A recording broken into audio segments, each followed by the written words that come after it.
इसके अंतर्गत जो टॉपिक है वो वर्णमाला का लास्ट टॉपिक है हमारा, और उसके अंतर्गत हम यहाँ पे लेंगे वर्णों का वर्गीकरण। तो वर्णमाला का 5वां सेक्शन है हमारा वर्णों का वर्गीकरण। पहले दोस्तों आपको पहले ये बता देते हैं एक बार, पूरी वर्णमाला में हमने 5 सेक्शन लिए। वर्णमाला किसे कह रहे हैं हम? वर्णों का व्यवस्थित व क्रमबद्ध जो समूह है उसको हम वर्णमाला कह रहे हैं। इस वर्णमाला के अंतर्गत हमने सबसे पहले वर्ण के भेद पढ़े। वर्ण के मूल भेद 2 होते हैं और कुल भेद होते हैं 3। इसमें स्वर व्यंजन और तीसरा था प्यारे दोस्तों अयोगवाह। फिर उसमें स्वर के भेद, व्यंजन के भेद, अयोगवाह के भेद पढ़े। इसके बाद फिर हैं वर्णों का उच्चारण स्थान। वर्णों का उच्चारण स्थान, तो वर्णों के जो उच्चारण स्थान हैं वो है 8। ठीक है, प्रयोग हम 9 का करते हैं लेकिन संख्या इनकी 8 होती है। फिर है वर्ण विन्यास। वर्ण विन्यास, इसी वर्ण विन्यास को हम वर्ण विच्छेद भी कहते हैं। वर्ण विन्यास, वर्ण विच्छेद या फिर वर्ण संयोग। वर्ण संयोग, वर्ण संयोग को वर्ण संयोजन भी कहा जाता है। इसके बाद में हिंदी शब्दकोश में हिंदी शब्दकोश में ये आपने कल पढ़ा था। हिंदी शब्दकोश में वर्णों व शब्दों का, हिंदी शब्दकोश में वर्णों व, हिंदी शब्दकोश में वर्णों व शब्दों का निश्चित स्थान। हिंदी शब्दकोश में वर्णों व शब्दों का निश्चित स्थान जो है ये प्यारे दोस्तों कहलाता है जो आपने कल कंप्लीट किया। और इसके बाद में आज हमें पढ़ना है पर्यटन के आधार पे वर्णों का वर्गीकरण। पर्यटन के आधार पर, पर्यटन के आधार पर वर्णों का वर्गीकरण। अगर ऑडियो वीडियो दोनों चीज़ क्लियर हैं एक बार सारे स्टूडेंट ओके कीजिए, यस कीजिए। ये सारी चीज़ आपकी हो गई। जो डाउट है मैं इस सेक्शन के बाद इस पूरी वर्णमाला के आपके डाउट क्लियर करूँगा। हालांकि जिन्होंने रेगुलर क्लास अटेंड की है तरीके से समझा, एक भी डाउट उनका नहीं होगा। आज हमें इस 5वें सेक्शन को कंप्लीट करना है। 4 सेक्शन ऑलरेडी हमारे कंप्लीट हो चुके हैं इसके अंदर। ठीक है जी जी। तो यहाँ पर आपको क्या करना है जी, यहाँ पे करना है पर्यटन के आधार पे वर्णों का वर्गीकरण। पर्यटन के आधार पर वर्णों का वर्गीकरण। तो ये पर्यटन क्या है जी?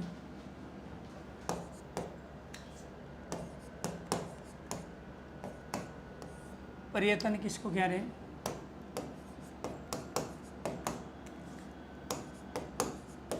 पर्यटन का शाब्दिक अर्थ, पर्यटन का शाब्दिक अर्थ, पर्यटन का शाब्दिक अर्थ प्रयास। पर्यटन का शाब्दिक अर्थ प्रयास होता है। पर्यटन का शाब्दिक अर्थ क्या होता है? प्रयास। वर्णों के उच्चारण करने की, वर्णों के उच्चारण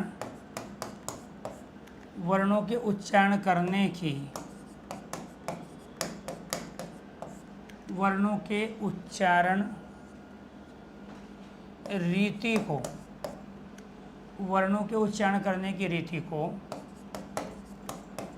पर्यटन अर्थात प्रयास। वर्णों के उच्चारण करने की रीति को प्रयत्न अर्थात प्रयास कहा जाता है। इसके बाद तीसरा प्रयत्न दो प्रकार के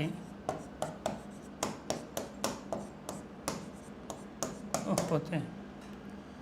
प्रयत्न दो प्रकार के होते हैं।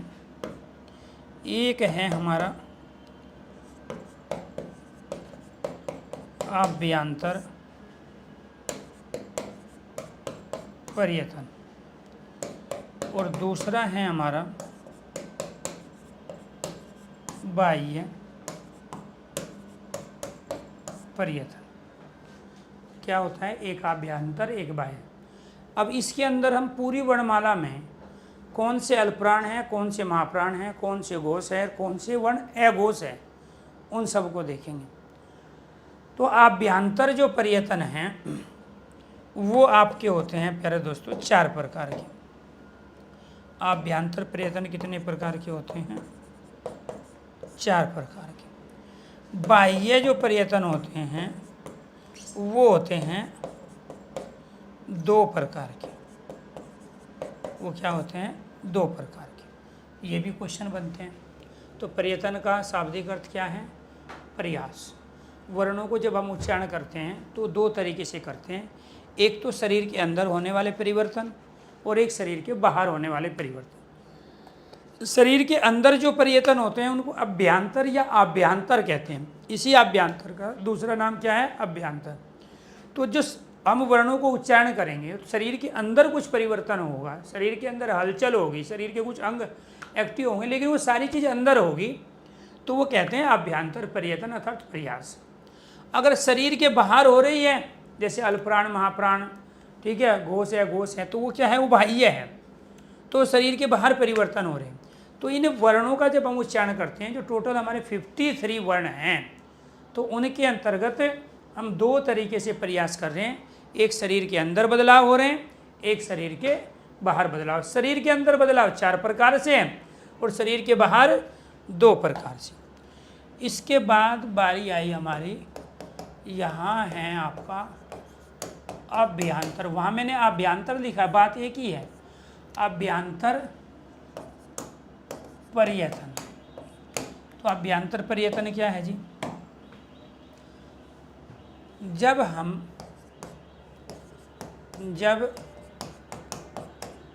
वर्णों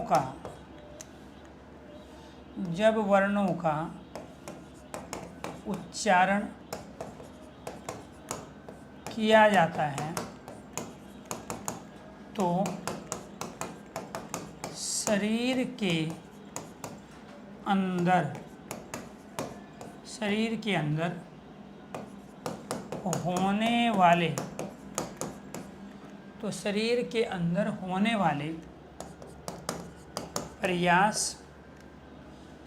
अंदर होने वाले प्रयास व बदलाव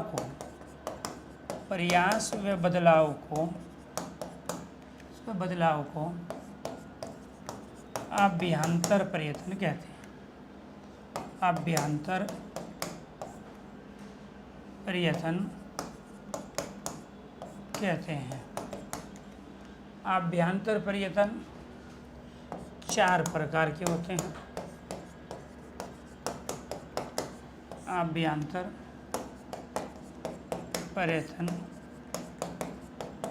के प्रकार कितने? चार प्रकार हैं आभ्यंतर प्रयत्न के। इनमें से एक प्रकार होता है स्पष्ट प्रयत्न। स्पष्ट प्रयत्न। एक होता है विवृत प्रयत्न। तीसरा होता है ईषद स्पष्ट और चौथा होता है ईषद विवृत। तो ये 4 ईसद का मतलब होता है थोड़ा कुछ, ठीक है जी। ये आप स्पष्ट का मतलब होता है छूना। जी जी, वेरी गुड। हाँ, संजय में नहीं आया है जी। ऐसे तो आप कुछ भी करो सिंधु पटेल जी, जो आपको बताया गया है उस पर आपको भरोसा करना पड़ेगा, अदरवाइज आप विद्वान लेखक साहित्यकार बन जाओगे। 100 टोकन बच चुके थे तक का। एक आदमी एक विकल्प है, 2 फोटो लेके जानी, बैंक की स्टेटमेंट बैंकिंग को लेके जानी, आधार कार्ड हो गए। लाइन में लगना पड़ा, मैं तो 11 बजे जाऊंगी। बिजली बिल आधार कार्ड से हो जाएगा, बैंक की जरूरत नहीं है भाई, रोज परेशान होते लोग। चलो,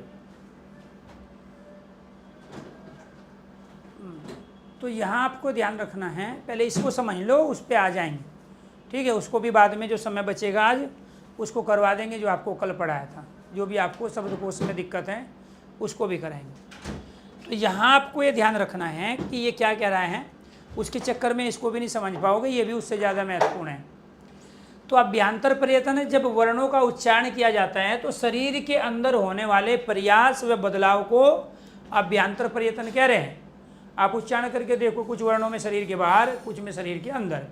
तो यहाँ अंदर की बात चल रही है। तो स्पष्ट का अर्थ क्या होता है? छूना। स्पष्ट का अर्थ क्या होता है? छूना। विवृत का अर्थ क्या होता है? खोलना। ईसद का अर्थ क्या होता है? थोड़ा, कम, ठीक है, कुछ, ठीक है। तो ये क्या हुआ? कुछ छूना, थोड़ा छूना। और इसका अर्थ क्या होता है? थोड़ा या कुछ। ये विवृत का अर्थ क्या हो गया? खुलना। तो यानी कि आपको ध्यान रखना है, ये यहाँ शरीर के अंदर जो स्थिति पैदा हुई है उसकी बात कर रहे हैं, ठीक है। स्पष्ट पर्यटन के अंतर्गत आपके स्पर्श व्यंजन आते हैं। और स्पर्श व्यंजन क्या है आपके? कै से लेकर मैं तक, मैं तक। और ये कितनी संख्या है इनकी? 25। बात समझ में आई? विवृत के अंतर्गत सभी स्वर आते हैं। अब आप उच्चारण करके देख लो चाहिए। सभी स्वर, कितनी संख्या है? 11। ईसद स्पष्ट के अंतर्गत अंतस्थ वर्ण आते हैं। क्या आते हैं आपके? अंतस्थ, अंतस्थ वर्ण। कौन से? ये, रे, ले, वे। कितनी संख्या है? 4। इसके बाद में विवृत के अंतर्गत आपके ऊष्म आते हैं। ऊष्म वर्ण कौन कौन से? से और है। कितने हैं? 4 है। आ गई पूरी वर्णमाला। 11 स्वर भी आ गए, स्पर्श भी आ गए, अंतस्थ भी आ गए, ऊष्म भी आ गए। अब संयुक्त जो बनते हैं वो इन्हीं से तो बनते हैं, तीनों से, स्पर्श, अंतस्थ और ऊष्म से बनते हैं, ठीक है। तो स्पष्ट का अर्थ क्या होता है? छूना। पर्यटन का अर्थ प्रयास। तो जब हम इन वर्णों का उच्चारण करते हैं तो शरीर के अंदर ही जो फेफड़े वायु छोड़ते हैं वो कुछ अंगों को छूती है, स्पर्श करती है, इसलिए इसका नाम पड़ गया स्पर्श। इसके बाद विवृत। विवृत का अर्थ क्या होता है? खुलना। तो जब हम इस वर्णों का उच्चारण करते हैं तो शरीर के जो अंग होते हैं उनके जो मुख विवर है जैसे हैं, वो हमारे अंदर है। मुख विवर, मुख के अंदर का जो भाग होता है, जो गेट है हमारा, जब वो खुलता है तो हम सब स्वर का प्रयोग उच्चारण कर पाते हैं। तो ईसद का अर्थ होता है थोड़ा या कुछ, ठीक है। और स्पष्ट मतलब जिसमें थोड़ा छुआ जाए, तो जितना इसमें छू रहे हैं उससे कम छुआ जाए, जितना इसमें खुल रहे हैं उससे थोड़ा कम खुले, तो वो ईसद विवृत होगा। जिसमें इतना छू रहे हैं उससे थोड़ा कम छुए तो वो क्या कहलाता है? ईसद स्पष्ट। और वो है अंतस्थ, ये, रे, ले, वे। और जिसमें थोड़ा सा खुलता है वो है ऊष्म, से और प्यारे दोस्तों है। तो ये आपको ध्यान रखना है। तो ये थे आपके अभ्यांतर पर्यटन। वो इनको दे के इनको पूछ लेगा, इनको दे के इनको पूछ लेगा, इनका शाब्दिक अर्थ भी पूछ लेगा, ठीक है जी। इसके बाद आप आ जाओ दूसरे भेद पर। दूसरा भेद क्या है? दूसरा भेद है आपका बाह्य पर्यटन। दूसरा भेद है बाह्य पर्यटन। तो शरीर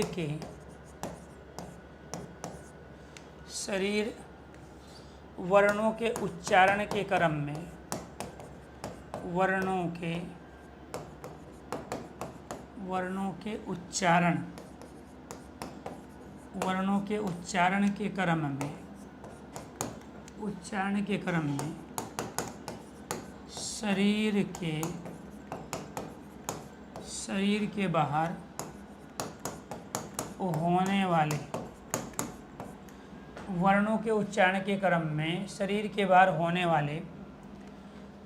उच्चारण के क्रम में शरीर के बाहर होने वाले प्रयास व बदलाव को बाह्य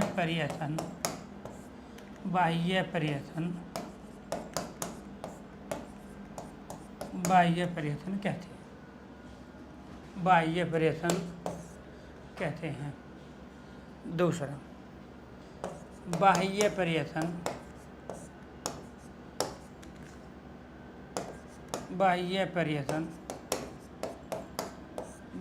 पर्यटन दो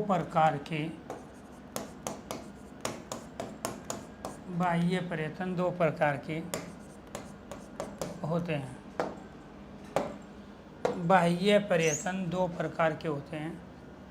एक होता है हमारे प्राणत्व के आधार पर, और दूसरा होता है घोषत्व के आधार पर। और प्राणत्व मतलब वायु, तो शरीर से वायु कम या ज़्यादा निकलती है। तो यहाँ क्या आ जाएगा जी आपका? प्राण का अर्थ होता है वायु। वायु का कम या अधिक, वायु का कम या अधिक निकलना। जो फेफड़े वायु छोड़ते हैं उसका शरीर से बाहर कम या अधिक निकलना प्राण तत्व। इसके बाद ये क्या है? घोषत्व, कंपन। ये क्या है? कंपन होने या न होने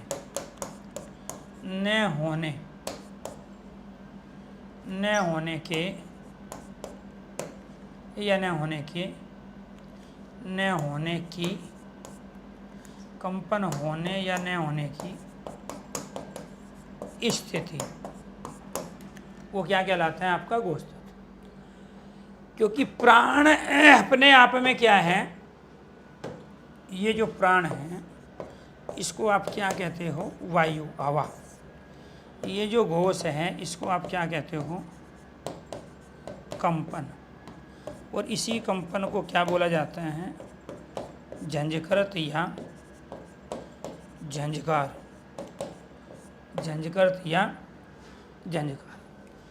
तो जहाँ वाइब्रेशन हो, ठीक है। हाँ, एक से एक आदमी है भाई, एक से एक आदमी। देखना ही क्या लिखा हुआ है अभ्यंतर में।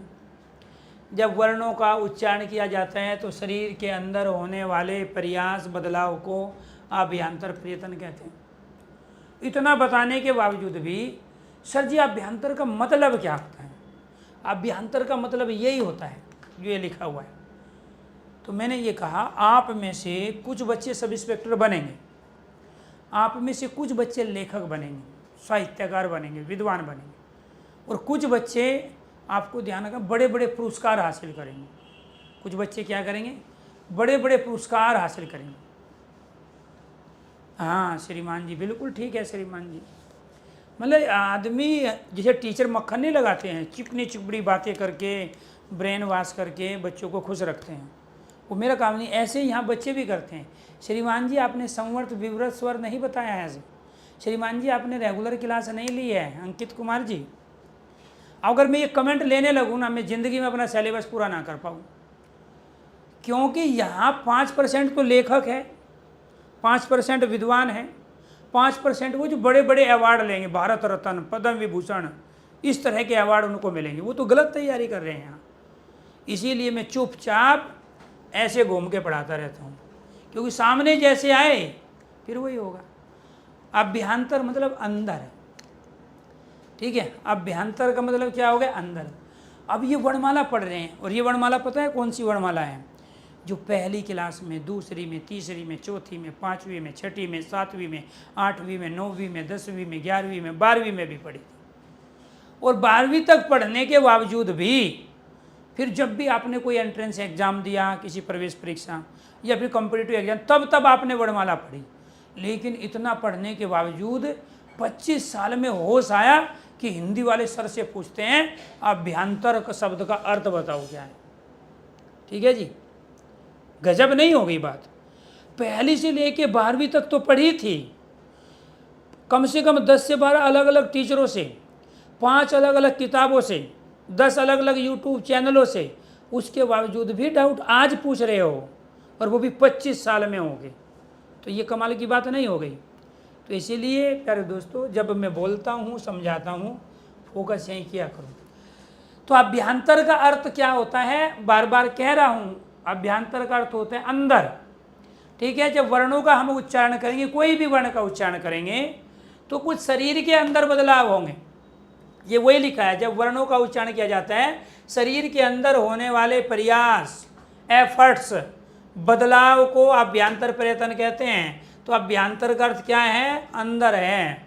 ठीक है, और वे एफर्ट्स हम 4 तरह से लगा रहे हैं। एक स्पष्ट, विवृत, स्पद, ये भी बता दिया इससे पहले आपको। ठीक है, प्रयत्न का शाब्दिक अर्थ प्रयास होता है, एफर्ट्स होता है। 2 तरीके से एफर्ट्स लगेंगे, एक शरीर के अंदर, एक शरीर के बाहर। ठीक है, जब शरीर के अंदर से एफर्ट्स लगा रहे हो, वर्णों का उच्चारण कर रहे हो, तो ये 4 हैं। और जब शरीर के बाहर लगाओगे तो फिर ये आपके प्यारे दोस्तों यहाँ पे 2 हैं।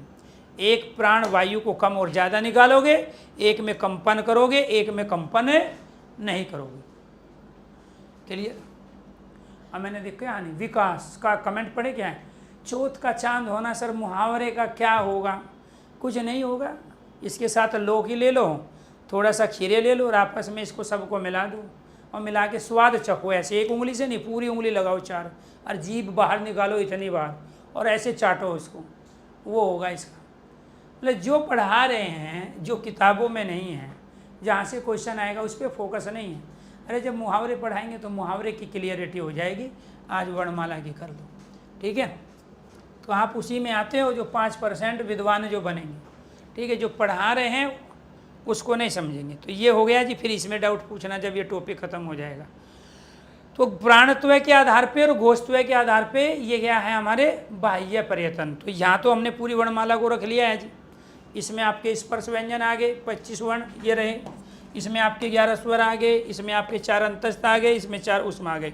अब आप ये कहोगे सर जी संयुक्त व्यंजन कहाँ गए, उतक्षिपित व्यंजन कहाँ गए? उतक्षिपित तो इसी के अंदर आ गए, टैवर्ग के अंतर्गत टैट है, डेड है। और संयुक्त व्यंजन स्पर्श अंतस्थ उष्म से मिलके बनते हैं, इसके अंदर आ गए। तो जिससे वो मिलके बनेगा वही रहेगा। अब आ जाओ इस बाह्य पर्यटन पे, और वो भी प्राणत्व के आधार पर। ठीक है जी। तो प्राणत्व के आधार पे हमारे 2 भेद होंगे। यहाँ क्या होगा? प्राणत्व के आधार पर वर्णों का वर्गीकरण। प्राणत्व के आधार पे वर्णों का वर्गीकरण कितने प्रकार से होगा? 2 प्रकार से होगा। एक होगा हमारा अल्प प्राण।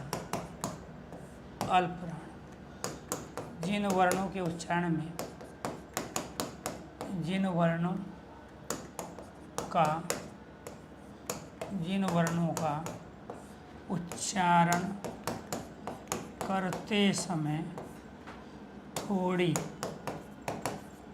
पोस्ट में कम श्वास वायु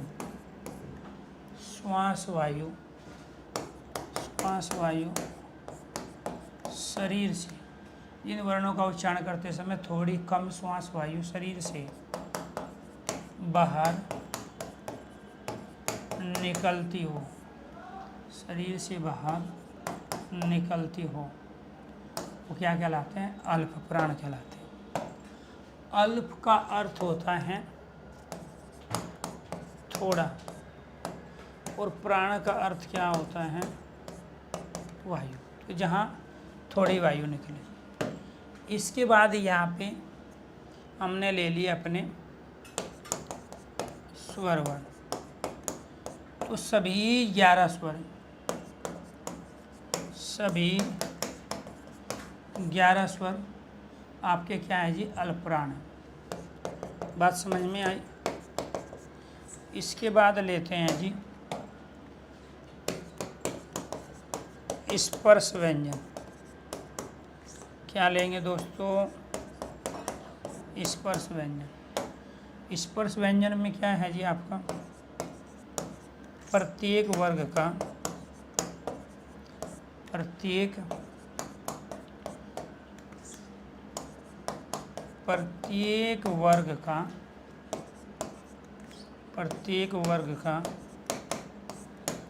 पहला, तीसरा,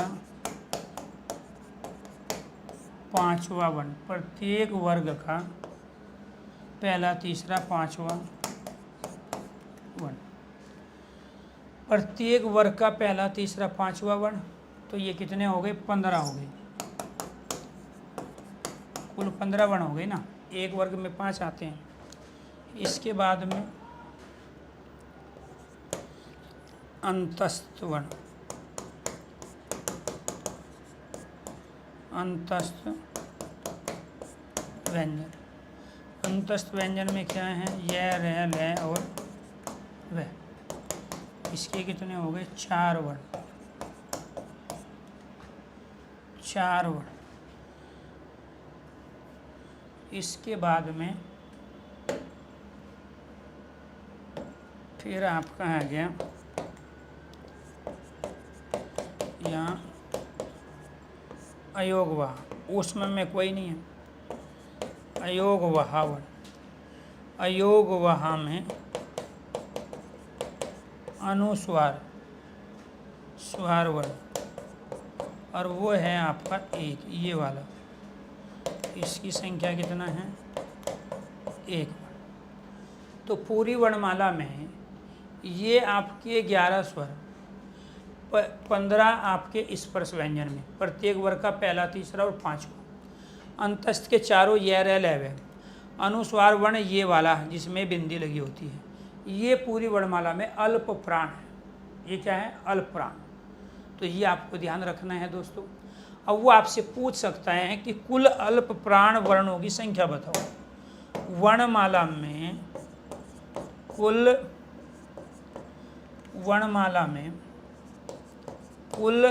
अल्प प्राण वर्ण। तो वर्णमाला में कुल अल्प प्राण वर्ण कितने हो गए? ये देखो, 5 ये हो गए, 15 ये हैं, तो 20। ठीक है जी। और 20 और 10 30 और 1 31। तो यानी कि ये 31 वर्ण में आप वायु कम छोड़ोगे। पूरी वर्णमाला के अंतर्गत जो भी हम वर्ण प्रयोग करते हैं उसमें से 31 वर्ण इतने हैं। 31 वर्ण ऐसे हैं जिसमें कम श्वास वायु शरीर से बाहर आती है, जिसकी वजह से इनको हम अल्प प्राण कहते हैं। अल्प मतलब थोड़ा, प्राण मतलब वायु जिसमें थोड़ी वायु निकले। तो 31 वर्ण में थोड़ी वायु निकलती है। वर्ण के भेद है 3। एक भेद है आपका प्यारे दोस्तों हमारा स्वर, दूसरा भेद है व्यंजन और तीसरा भेद है अयोगवा। हमने यहाँ स्वर भी ले लिए, व्यंजन में से हमने अंत स्पर्श और अंतस्थ ले लिए।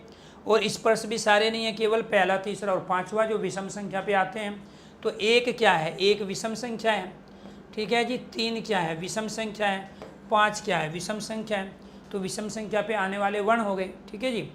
और इसके बाद में फिर अयोगवाह जो कि वर्ण का तीसरा भेद है, जिसमें हम अनुस्वार और विसर्ग को लेते हैं, उसमें से केवल प्यारे दोस्तों आपका ये जो है अनुस्वार, ये आपका कम वायु निकलती है। ये क्या है, इसमें कम वायु निकलती है, ये आपको यहाँ ध्यान रखना है। ठीक है जी, चलो जी अब आगे देखिए, आप समझते रहिए, डाउट बचेगा नहीं है। आप बस वही चीज़ें मेरे से पूछते रहते हो, ठीक है, जो चीज़ मैं आपके सामने आगे रखने वाला हूँ। इसके बाद आ जाते हैं यहाँ पे महाप्राण पे। इसमें क्या पढ़ेंगे जी अब हम, महाप्राण। तो अल्पप्राण हो गया, महाप्राण वन।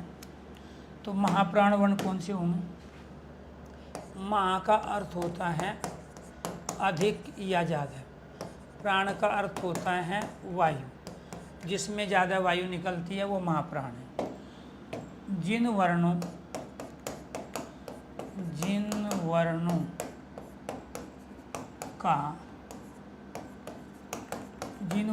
का उच्चारण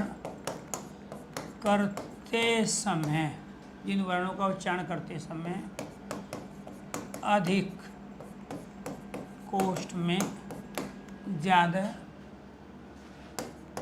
श्वास वायु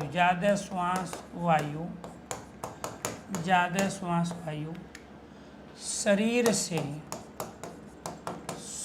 से बाहर निकलती हो, वो क्या कहलाते हैं? महाप्राण कहलाते हैं। अब इसमें देखो जी कौन कौन से होंगे। अब यहाँ स्पर्श तो हमने सारे, स्वर तो हमने सारे उधर ले लिए थे। अब इसमें से बात किसकी आएगी? इसमें से बात आएगी स्पर्श व्यंजन की। तो स्पर्श व्यंजन में प्रत्येक वर्ग का दूसरा व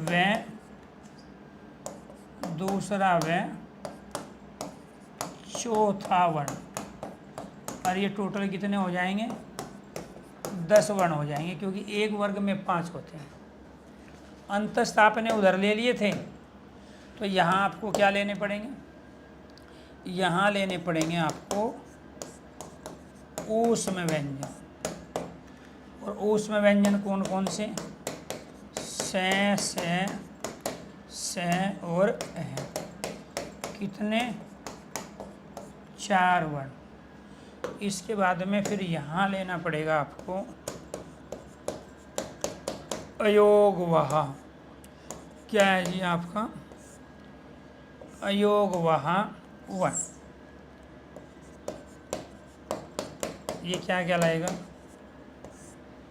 अयोगवाह वन।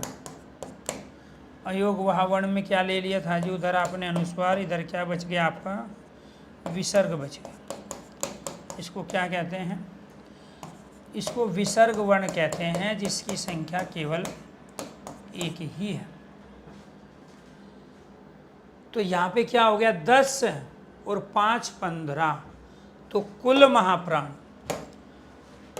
कुल महाप्राण वर्णमाला में वो कितने हो गए? 15 वर्ण हो गए। 10 आपके ये हो गए, 4 ये हो गए, 1 आपका ये हो गया। अब यहाँ पे ध्यान दो, जब आपने 11 के 11 स्वर यहाँ ले लिए अल्पप्राण में, जिसमें वायु कम निकलती है, तो यहाँ तो कुछ बचा ही नहीं है, तो ये तो 0 हो गया उधर महाप्राण में। स्पर्श में आपने पहला, तीसरा, 5वां लिया, तो बचा कौन सा? दूसरा और चौथा। तो दूसरा चौथा ये रहा। दूसरा चौथा क्या है? ये सम संख्या है, तो 2 सम संख्या है, 4 भी सम संख्या है, तो सम संख्या पे आने वाले आपके महाप्राण हो गए। इसके बाद जब आपने अंतस्थ इधर ले लिया, तो अंतस्थ में कोई बचा ही नहीं है, ठीक है। तो फिर यहाँ पे क्या आ गया आपका? यहाँ आ गया आपका ऊष्म। ऊष्म के अंतर्गत आ गया आपके 4। फिर अयोगवाह होते हैं, मूल अयोगवाह 2, एक अनुस्वार एक विसर्ग। अनुस्वार इधर ले लिया, तो विसर्ग किसमें आ गया? विसर्ग आ गया आपका इधर। तो ये क्या हो गया आपका? अल्पप्राण और महाप्राण वर्ण, पूरी वर्णमाला के अंतर्गत, ठीक है। ये आपको ध्यान रखना है। अब इसमें हमने संयुक्त व्यंजन लिए नहीं, उत्क्षेपित व्यंजन लिए नहीं, तो आप इसको काउंट कर रहे होंगे, सर जी ये तो बैठे नहीं आपके 52, 53। तो जब हमने संयुक्त नहीं लिए, उत्क्षेपित नहीं लिए, तो कैसे बैठेंगे? तो जो हम तो मूल वर्णों की बात कर रहे हैं भाई, जो तो इनसे मिलके बने उनकी तो बात ही नहीं कर रहे हैं ना। तो यहाँ पे आ जाओ आप अब घोष वर्ण पे। किस पे आ जाओ? घोष वर्ण। घोष या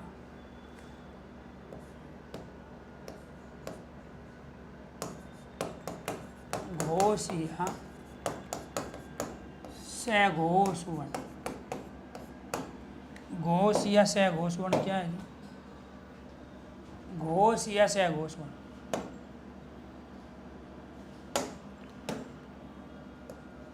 घोष या सघोष वर्ण। घोष या सघोष वर्ण कौन से होंगे? जिन वर्णों का उच्चारण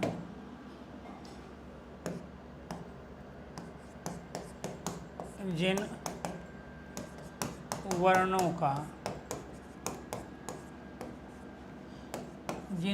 का उच्चारण करते समय, जिन वर्णों का उच्चारण करते समय, जिन वर्णों का उच्चारण करते समय कंपन या झंझकर्त उत्पन्न हो। घोष का शाब्दिक अर्थ, घोष का शाब्दिक अर्थ कंपन या झंझकर्त, झंझकर्त मतलब वाइब्रेशन, कंपन या झंझकर्त होता है।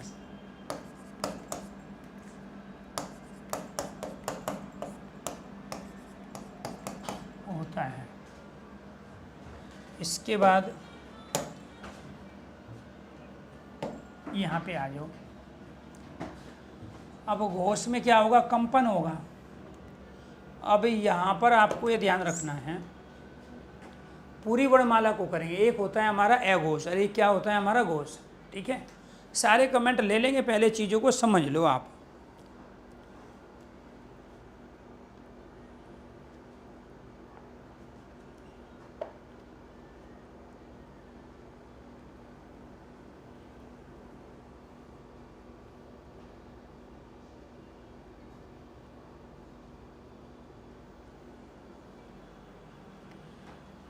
तीसरा लिखो जी, जिन वर्णों का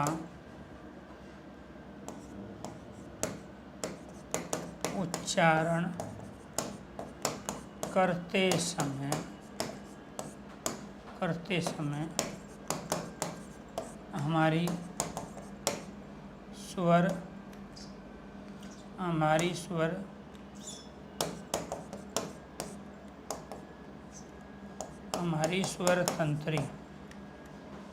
हमारी स्वर तंत्री में कंपन हो, वो क्या कहलाते हैं? घोष। जैसे यहाँ पे हमने ले लिए स्वर वर्ण, तो सभी 11 स्वर आपके क्या है? घोष है। दूसरा लिया जी हमने यहाँ स्पर्श व्यंजन। प्रत्येक वर्ग का तीसरा, चौथा, पांचवा वर्ण। कितने हो गए?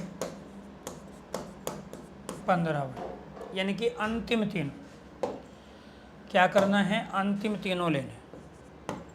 इसके बाद ऊष्म व्यंजन, ऊष्म व्यंजन में केवल है एक वर्ण, आपका घोष है, कंपन होता है इसमें। इसके बाद लेना है, सॉरी अंतस्थ आएगा ना पहले, पहले अंतस्थ आएगा, ठीक है जी। पहले क्या आएगा, स्पर्श के बाद में अंतस्थ वर्ण। अंतस्थ वर्ण में ये रे ले और वे चार हो। इसके बाद में ऊष्म वर्ण। ऊष्म वर्ण में केवल है। इसके बाद अयोगवाह।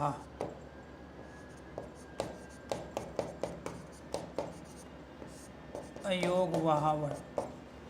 अयोगवाह में क्या आएगा, अनुस्वार, एक वर्ण, ये हो गए। अब इनको जोड़ लेना, 11 तो आपके ये है जी, 15 आपके ये है, 4 आपके ये, एक और एक ये, ठीक है जी। तो ये आपको ध्यान रखना है। ये हो गया आपका 1 2 और 4, ये 6 6 21, 21 और 1 आपका 22, 22 और 10 32, कुल घोष वर्ण। कुल घोष वर्ण आपके कितने हो गए, 32। कुल घोष वर्ण आपके क्या हो गए, 32। क्यों हो गए, क्योंकि वो 31 थे, ये 32 क्यों हो गए, क्योंकि इसमें एक है आया। और यही सबसे ज़्यादा खतरे की घंटी है, बच्चे इसी को गलत करते हैं, वो पूछता भी सही है। हाँ ये बात बिल्कुल सही है, देखा, ठीक है। तो ये क्या है, ये है किस में आएगा, आपका घोष में आएगा। क्यों, क्योंकि जब हम है का उच्चारण करते हैं वाइब्रेशन होता है, कंपन होता है। तो बच्चे सिर्फ यहाँ पढ़ने नहीं आते हैं, बहुत कुछ तो मुझे सिखाने आते हैं, समझाते आते हैं। जब हिंदी पढ़ा रहे हैं तो हिंदी में बोलिए, इंग्लिश में क्यों बोलते हैं, बात समझ में आई। ये बच्चे का कमेंट है। आप कहते हो ना सर जी कमेंट नहीं लेते आप, कमेंट तो उनके होते हैं जिनको विद्वान लेखक साहित्यकार बनना है, और जिनको 2 स्टार चाहिए इधर, 2 स्टार चाहिए इधर, वो तो चुपचाप लगे पड़े हुए हैं। उन्होंने पहले भी तैयार किया हुआ है चीज़ों को, बस उनका फोकस है कि किसी तरह 31 से लेकर 40 के बीच में स्कोर पहुँचे। अभी तो बहुत सारे बच्चे जो हैं लटके हुए 53वें उस पे वर्ण पे, ठीक है। तो अभी जो हैं 53वें वर्ण पे ही लटके हुए हैं बच्चे।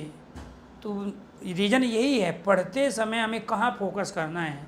हम रूम में तो बैठ गए हैं जब एग्ज़ाम दे रहे हैं। अब आप में से बहुत सारे बच्चे ऐसे हैं जब एग्ज़ाम देने गए, रूम में बैठे हो, जो आपका एग्ज़ाम हॉल है, एग्ज़ाम रूम है, उसमें कुछ बच्चे ये देखेंगे कि कौन बच्चा कहाँ से आया है, मेरे गांव से कौन है, मेरे गांव के आसपास का कौन है, मेरे ज़िले का कौन है, मेरी भाषा बोलने वाला बच्चा कौन है। कुछ बच्चे ऐसे होते हैं जो ये देखेंगे कि इसमें कितने लड़के और कितने लड़की बैठे हैं। कुछ बच्चे ऐसे होंगे जो देखेंगे डेस्क साफ है या गंदी है, धूल है या मिट्टी है। और कुछ बच्चे एग्ज़ाम में बैठते समय ऐसे होंगे जो ये देखेंगे पंखा आवाज़ कर रहा है या ठीक ठाक चल रहा है, ठीक है। कुछ ये देखेंगे कि ये जो ड्यूटी दे रहे हैं ये आपके जो एग्ज़ाम हॉल के अंतर्गत इनकी एज क्या है, उनको निहारने की कोशिश करेंगे, ठीक। तो कुछ अपने दाएं देखेंगे, दाएं कौन बैठा है, कुछ बाएं देखेंगे कौन बैठा है, कुछ आगे कौन बैठा है, कुछ पीछे कौन बैठा है। तो ये हालत तो आपकी तब होती है जब आप एग्ज़ाम में बैठे हो। अभी तो आप क्लास ले रहे हो। तो मुझे तो आदत पड़ी है, मैं तो 6 साल से ऑनलाइन पढ़ा रहा हूँ, तो मुझे आदत पड़ी है कि मैं उन बच्चों को भी पढ़ा रहा हूँ जिनको आने वाले समय में विद्वान बनना है, कुछ को लेखक बनना है, ठीक है, और कुछ को बड़े बड़े अवार्ड लेने हैं। तो जब एग्ज़ाम में बैठ के आपकी वो हालत है तो यहाँ क्लास लेते समय क्यों नहीं होगी। तो इसीलिए मैं यहाँ पे हमेशा 99 पे फोकस करता हूँ, ठीक है जी। जो ये एक है ना, इसको तो मुझे 2027 में पढ़ाना है। हर 100 में से मैं 99 पे फोकस करता हूँ। अब मान के चलो यहाँ जो बच्चा लाइव है अभी 32,000 प्लस के आसपास। अब इसमें से जो ये एक बच्चा है इसको मैं 27 में तैयारी कराऊंगा, ठीक है, क्योंकि 26 में तो आपका एग्ज़ाम होगा। तो मुझे भी तो बच्चे चाहिए जिनको मैं आगे पढ़ाऊँ। तो इसलिए आपको ये तय करना पड़ेगा कि आप इस 99 में आते हो कि आप इस 1 में आते हो। मुझे सुबह से शाम तक अगर 100 में से 90 बच्चे राम राम कर रहे हैं और 10 बच्चे गाली दे रहे हैं, तो अब मुझे ये बताइए कि मैं 90 बच्चों की खुशी मनाऊं या फिर उन 10 बच्चों की खुशी मनाऊं। ठीक है, 10 गाली दे रहे हैं क्योंकि उनको बहुत सारे अभी मैच्योरिटी है नहीं, कुछ समय के बाद समझें, और 90 बच्चे सुबह से शाम तक नमस्ते कर रहे हैं, पैर छू रहे हैं, ठीक है, पढ़ के अचीवमेंट हासिल कर रहे हैं। तो मेरी आदत जो है, मेरा जो नेचर है, वो इस 90 के बारे में सोचना है, क्योंकि मुझे ये पता है कि मैं कलयुग का मास्टर हूँ, मैं कलयुग के छात्रों को पढ़ा रहा हूँ, सतयुग नहीं चल रहा है। तो इसलिए मुझे जो खुशी होती है इन 90 की होती है, इन 10 की चिंता मैं भी नहीं करता। बात समझ में आई?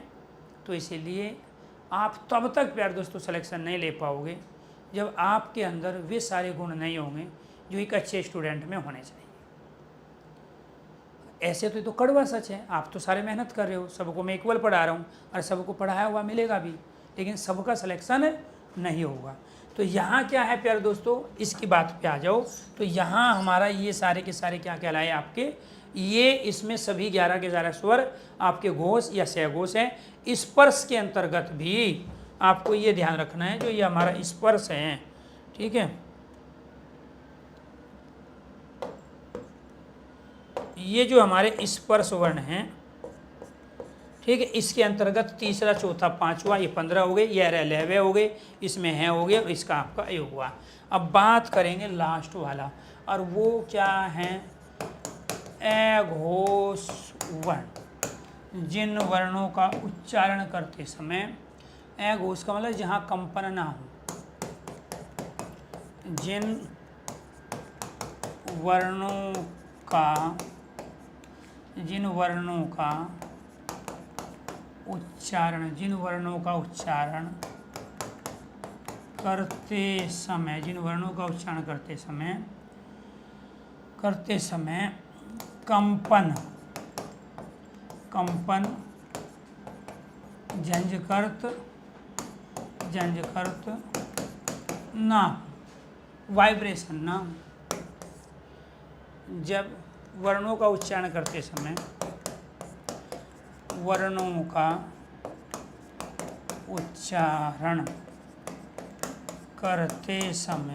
का उच्चारण करते समय जब स्वर तंत्रियाँ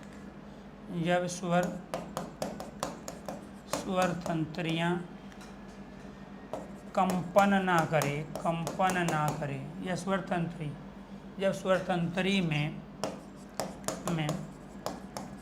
कंपन ना हो, तो वो क्या कहलाते हैं, अघोष वर्ण कहलाते हैं। और ये कौन कौन से होंगे, आपके स्वर तो सारे चले गए, देखो यहाँ 11 के 11 स्वर आ गए ना आपके। तो फिर इसके बाद क्या बचा, स्पर्श व्यंजन बचा। स्पर्श व्यंजन में प्रत्येक वर्ग का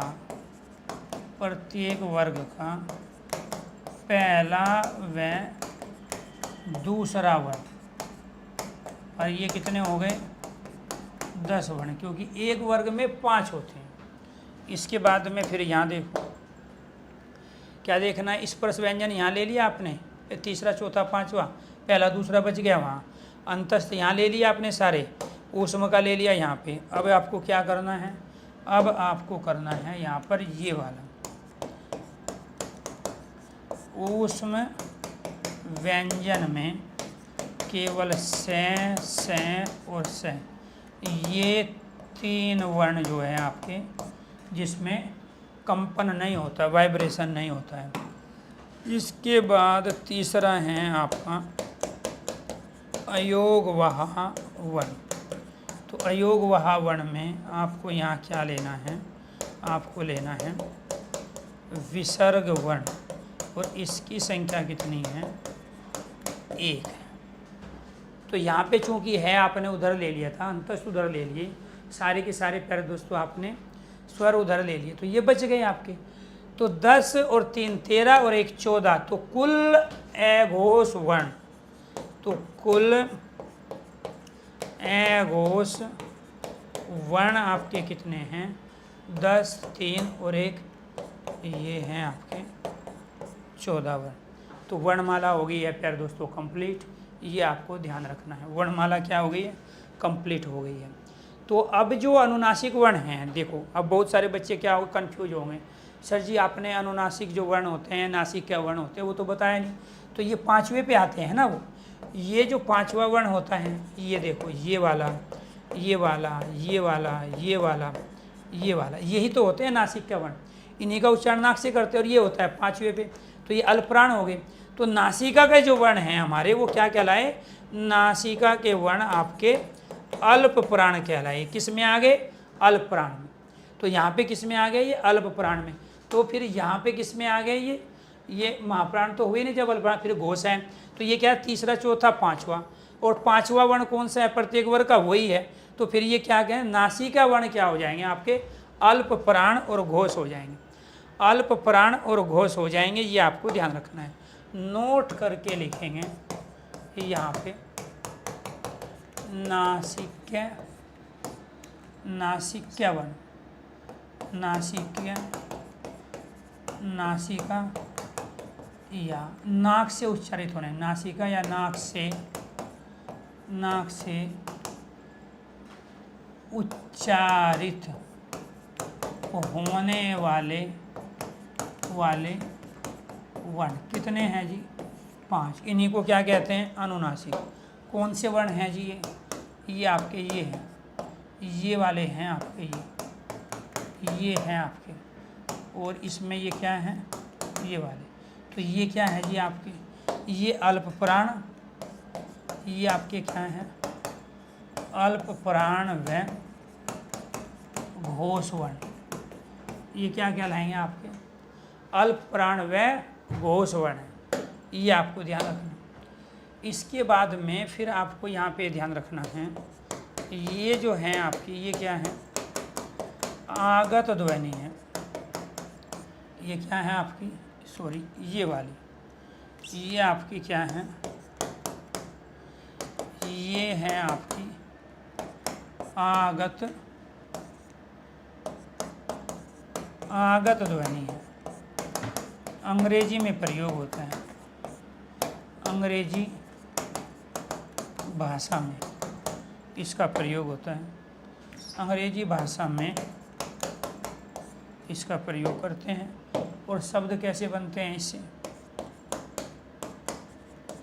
जैसे office, officer, college, half, hockey, oxygen, anything. तो ये अंग्रेजी के शब्दों को बताते हैं। इनको क्या बोलते हैं, आगत। आगत मतलब बाहर से आई हुई है। तो इसको अब बिंदी नहीं लगे, केवल अर्धचंद है।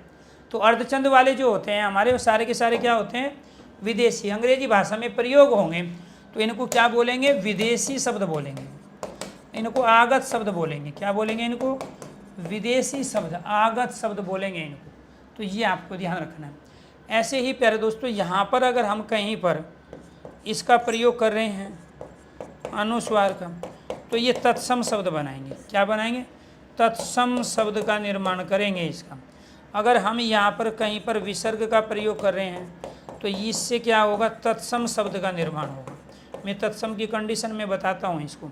अगर हम यहाँ हलंत का प्रयोग कर रहे होंगे, जैसे हमने यहाँ पर ले लिया के आधा ले लिया, तो इसको क्या बोलते हैं हम, इसको बोलते हैं अनुस्वार। ठीक है, इसको क्या बोलते हैं, इसको बोलते हैं अनुस्वार। इसको क्या बोलते हैं, इसको बोलते हैं विसर्ग। ये मैं पढ़ा चुका हूँ आपको। इसको क्या बोलते हैं, इसको बोलते हैं हलंत। ठीक है, तो ये कहाँ प्रयोग होंगे, तत्सम शब्दों में। इसका प्रयोग कहाँ होगा, तत्सम शब्दों में। और इसका प्रयोग कहाँ होगा, अगर हम इसका प्रयोग करते हैं अर्धचंद का, तो ये बोलते हैं अनुनासिक। इसको क्या बोलते हैं, अनुनासिक चिन्ह। तो अनुनासिक चिन्ह क्या है हमारा, ये वाला अनुनासिक चिन्ह है। इसका अनुनासिक चिन्ह जहाँ लगा होता है वो आपके क्या होते हैं, तद्भव शब्द होते हैं। तद्भव शब्द कहाँ होगा प्रयोग, हिंदी में। जैसे हम इसका प्रयोग कहाँ करते हैं, इसका प्रयोग होता है आँख में, ठीक है, इसका प्रयोग होता है दांत में, इसका प्रयोग होता है मुंह में, इसका प्रयोग होता है गाँव में, इसका प्रयोग होता है चांद। ये सारे तद्भव शब्द है। तो ये आपको ध्यान रखना, पूरी वर्णमाला आपकी कंप्लीट हो गई, और वो भी 5 अलग अलग सेक्शनों में।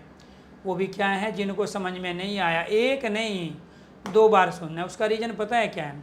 जो ये मान के चल रहे हैं कि हमें कुछ नहीं आता, हमें सीखना है, उनको दिक्कत नहीं है। और जो ये इन्होंने पहले पढ़ रखा है और नई चीज़ बताए पचा नहीं पा रहे हैं, उनको दिक्कत रहेगी। तो वर्ण के 3 भेद पढ़ लिए हमने, स्वर, व्यंजन, अयोगवाह और उनके भेद। वर्णों के 8 उच्चारण स्थान, 1 9वां नासिका। वर्ण विन्यास, वर्ण विच्छेद, वर्ण संयोग कर लिया। हिंदी शब्दकोश में वर्णों शब्दों का निश्चित स्थान, एक नहीं, क्लास को 2 बार सुनो। प्रयत्न के आधार पर वर्णों का वर्गीकरण कितना होता है, 2 प्रकार का, अभ्यंतर और बाह्य। ये थी आज की क्लास। वर्णमाला कंप्लीट हो गया। अब कल की जो बारी है टॉपिक की, वो बारी है संधि की, क्योंकि आपका दूसरा टॉपिक शुरू होगा संधि। तीसरा टॉपिक संधि के बाद पढ़ेंगे हम उपसर्ग, इसके बाद पढ़ेंगे हम प्रत्यय, और इसके बाद पढ़ेंगे हम वर्तनी। ठीक है जी, क्योंकि ये आपस में एक दूसरे पर सारी चीज़ डिपेंड है। तभी हमारा पहला ग्रुप कंप्लीट होगा, जब हम पहले संधि कर ली, फिर इसके बाद पहले वर्णमाला, फिर संधि, उपसर्ग, प्रत्यय और वर्तनी। अब ये टॉपिक सबसे बड़ा टॉपिक था, इसी वजह से इसमें क्लासें ज़्यादा गई। अब जो है बाकी कम है। संधि में 3 से 4 क्लास, उपसर्ग की 1, प्रत्यय की 1, वर्तनी की 1 क्लास में टॉपिक कंप्लीट होगा। तो अब थोड़ा सा स्पीड के साथ हमारा सिलेबस आगे की तरफ जाएगा। अब एक बच्चा राजकरण जो है परेशान हो रहा है, यहाँ आपको ध्यान रखना है। इसका डाउट ले लेते हैं भाई। इसका डाउट ये है कि एक तो हमने संशय शब्द ले लिया, एक हमने संसार शब्द ले लिया, एक हमने संहार ले लिया, और क्या लिखा है भाई तुमने, एक हमने यहाँ संवाद शब्द ले लिया, ये वाला। अब इसके अंतर्गत मुद्दा यहाँ सिर्फ यही है कि इसने क्लास सारी ली नहीं है। मुद्दा ये है कि यहाँ संशय में यहाँ जो ये अनुस्वार आया है न के स्थान पे, संसार में न के स्थान पे, संहार में न के स्थान पे, संवाद में तो यहाँ ये मैं के स्थान पे आया है संवाद में, क्योंकि उच्चारण नहीं कर रहे हैं, संवाद नहीं कह रहे हैं, संवाद कह रहे हैं। तो ये तो मैं के स्थान पे लिया है आपने। अब जब आपको ये ध्यान रखना है, इसमें 2 वर्ण हमारे समान हो गए। इसमें ये स भी है, ए भी है, और इसके बाद ये न भी है। इसमें भी यही है, स है, ए है और न है। इसमें भी यही है, स है, ए है और प्यारे दोस्तों न है। इसमें क्या है, ये स है, ए है और इसमें मैं। अब आपको ये देखना, न पहले आएगा कि मैं पहले आएगा। तो न पहले आता है, तय थे दे दे न तय वर्ग, ये किस में आता है, पै में, पै पै पै वर्ग। तो सबसे लास्ट में तो संवाद आएगा ना, क्योंकि मैं तो इसके बाद आ रहा है। अब फिर हमें ये देखना पड़ेगा इनमें पहले कौन आएगा। भाई इनमें तो हमें पता चल गया ये सबके बाद आएगा, क्योंकि मैं बाद में आता, अंतिम वर्ण है स्पर्श में, ठीक है, और वो अंतिम वर्ग का है, तो ये तो बाद में आएगा मैं की वजह से, क्योंकि ये संवाद है, संवाद नहीं है। आप जब उच्चारण करोगे, इसका उच्चारण करना एक बार, संवाद, इसका उच्चारण करो, और एक मैंने लिख दिया यहाँ पे संवाद। तो आप इसका उच्चारण क्या कर रहे हो, संवाद कर रहे हो कि संवाद कर रहे हो, आप ये उच्चारण कर रहे हो ना। अब यहाँ पर ये क्या बताएगा, ये आपका स है, ये आपका रे, इसके बाद में ये वाला स है, और ये आपका क्या है, यहाँ पर ये है। अब चूंकि आप ये पढ़ चुके हो कि से और है, अब इसमें से सबसे पहले कौन सा है, पहले नंबर पे ये आएगा, फिर इसके बाद में कौन सा आएगा, फिर दूसरे नंबर पे ये आएगा, फिर इसमें कौन सा आएगा, ये आएगा, और चौथे नंबर पे क्या आएगा, ये आएगा। तो ये बिल्कुल सही लिखा हुआ है, इसमें दिक्कत क्या थी। तो आज के लिए इतना ही। सभी दोस्तों को नमस्कार, धन्यवाद। तो YouTube की जो क्लास है आज 10:30 बजे मैं नहीं लूँगा, वो क्लास कल होगी, ठीक है। तबीयत बिल्कुल ठीक नहीं है, इसलिए थोड़ा सा एफर्ट्स लगा के आज हिम्मत जुटाई है, ठीक है। तो कल क्लास लेंगे YouTube पे, वो भी सुबह 10:30 बजे। शाम वाली क्लास ज़रूर होगी, 9 बजे जो क्लास है वो 9 बजे लेंगे। तो सभी दोस्तों को नमस्कार, धन्यवाद। वर्णमाला हो गया कंप्लीट। अब बारी है संधि की, जो कल टॉपिक पढ़ोगे वो टॉपिक है संधि। चलो जी।